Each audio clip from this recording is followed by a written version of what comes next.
And now I'm happy to welcome Meg, who will share her story. Meg, what do you want to say today?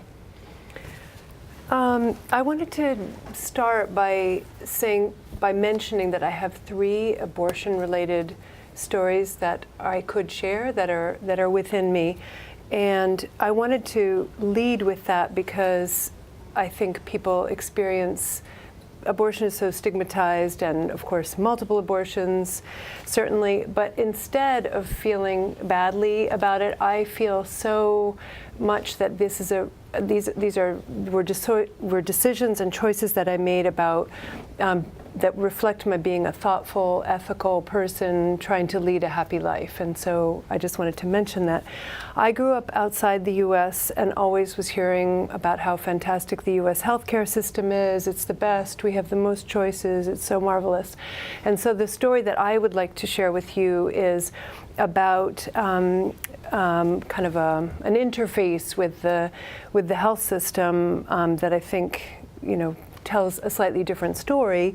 I was pregnant, and I went to a practice, an OBGYN practice that I had never been to before, and I went first at 8 weeks, and everything looked fine. And then I went again at 13 weeks, and the doctor informed me that the fetus no longer had a heartbeat. So she started making arrangements for me to have dilation and curettage.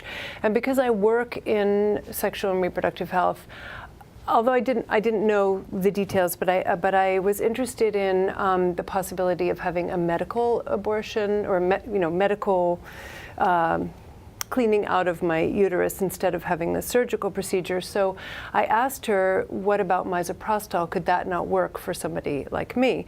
And she looked at me in horror and said, we are an obstetrics and gynecologist practice, and we work with women who have pregnancies and deliver babies. We're not an abortion provider.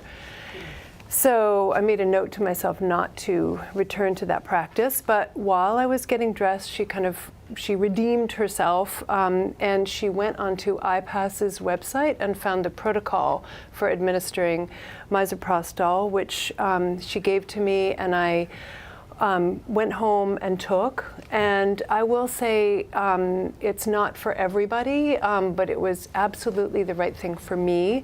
I braced myself for the monumental contractions, and they definitely were monumental. But I am a kind of,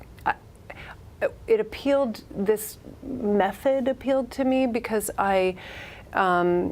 because it's kind of catalyzing something that your body would do, so I felt these contractions. I felt the actual moment when my cervix opened and what was in my uterus came out.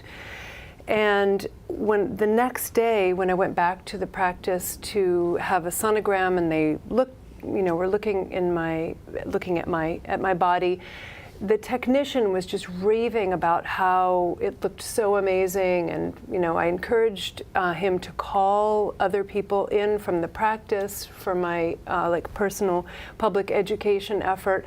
And other people came in, and what they noticed was that my uterus was completely empty. I had no bleeding, and it was really, really clamped down. And I guess I feel like it was shocking to me that because of the debate around abortion in the United States, that a practice that should know about this super important technology would not be using it.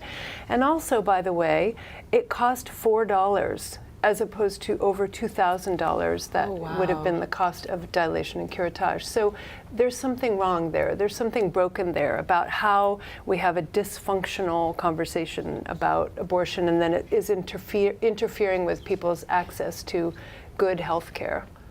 Mm-hmm. Wow, thank you for sharing all of that. I'm wondering if you can share this connection to sort of the Jane Doe cases and the story that you just shared with us.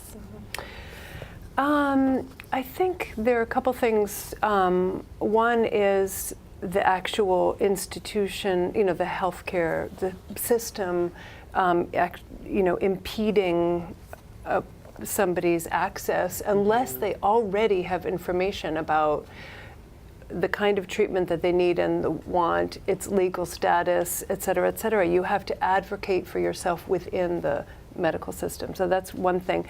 I didn't mention that when I first went into this practice, a male physician who had never seen me before, congratulated me on my pregnancy and told me to deliver the happy news to Rambo. That was how he referred to my husband. And to me, that kind of crude assumptions about pregnancy and sexuality and so on, really, basically to me that is part of a culture where we have, we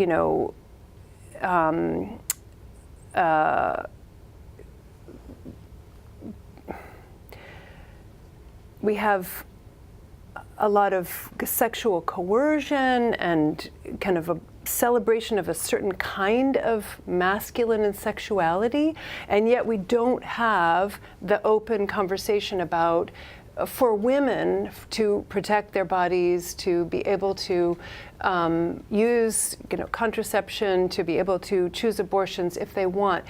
To me, these things are totally connected. The kind of pushing of a certain type of sexuality and then not having like a responsible, informed conversation about it. So I really see that with the Jane Doe situation, where a male far away is making a decision about her access and choice. It's a demonstration of subversion of the law and an exercise of patriarchal control over women's sexuality. Yeah, right. Yeah, I agree 100%, and that's part of why we're here today too, right? To think about understanding that we know what's best for our bodies, and so folks shouldn't be making decisions for us. So thank you for sharing that with us.